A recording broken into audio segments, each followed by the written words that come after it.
Once again, what this is about today is the completion of a large-scale drug investigation that our Hannibal Police Department drug detectives have conducted over the last several months. During the month of August, a total of 26 warrants were issued related to illegal drug activities within the city limits of Hannibal. The issuance of the warrants were the results of, as I said before, several months of investigation by our detectives assigned to narcotics investigations. The drugs range from heroin, methamphetamine, prescription drugs, and marijuana. The majority of those arrested were for charges of distribution or delivery of a controlled substance.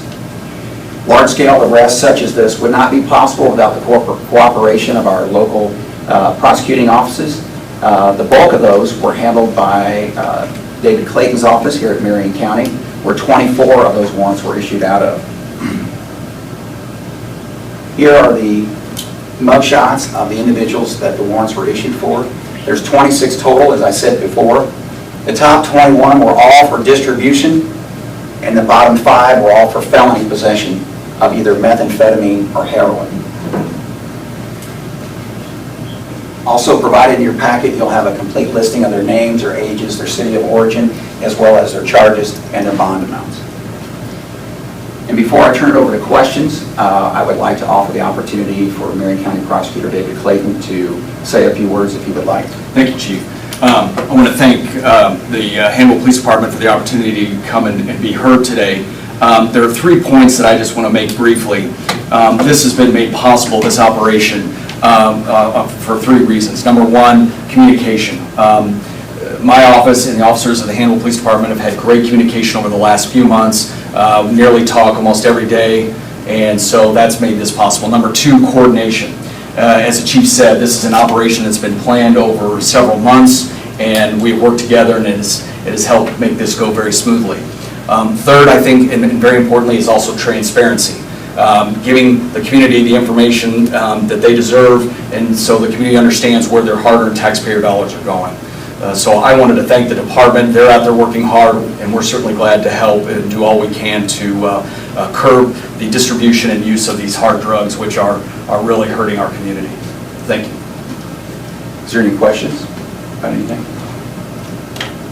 Chief, are they any of these people interconnected in any way, or is this a big quote-unquote ring, or are these just 26 different individuals that you guys just happen to stumble upon as you're doing investigations? Well, you'll always find an interrelation often in things like this, but as far as a collective ring, not so much. But what it does illustrate is there is a widespread problem, and what we do is we chase the crime, not the individual. You know, we go wherever the information leads us, and we develop our cases accordingly. So as you can see from the wide range of drugs that we mentioned, everything from the methamphetamine to the heroin, prescription pills, cocaine, crack cocaine, and is our main driving force. We firmly believe here at the police department that illegal drug distribution, especially the use of it, leads a lot to our violent crime, and we really focus on destabilizing that endeavor so that we don't see the spikes in violent crime, and hopefully we can add to the quality of life in our community. Hey, Don, if I could just follow up, one thing that I want to mention, we all want to remind people that all suspects are presumed innocent until proven guilty, so it's important for the community to understand that.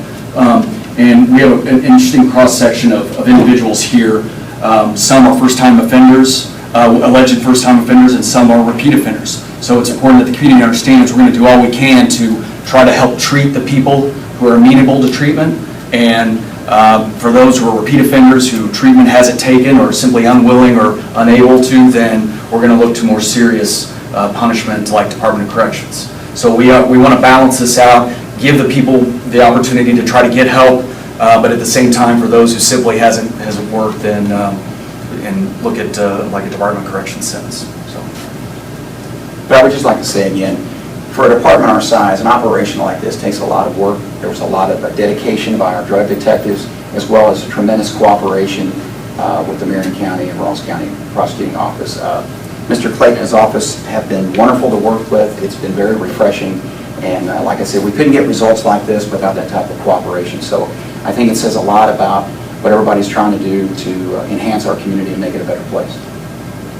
Any other follow-up questions? Yes, sir. Is there any one drug that, and not that you're worried about any specific one, but is there one that you were surprised that you found more than you have in the past? It looks like, I know the last time you did this, it seemed like there were a lot of heroin arrests, there's a lot of methamphetamine arrests on here.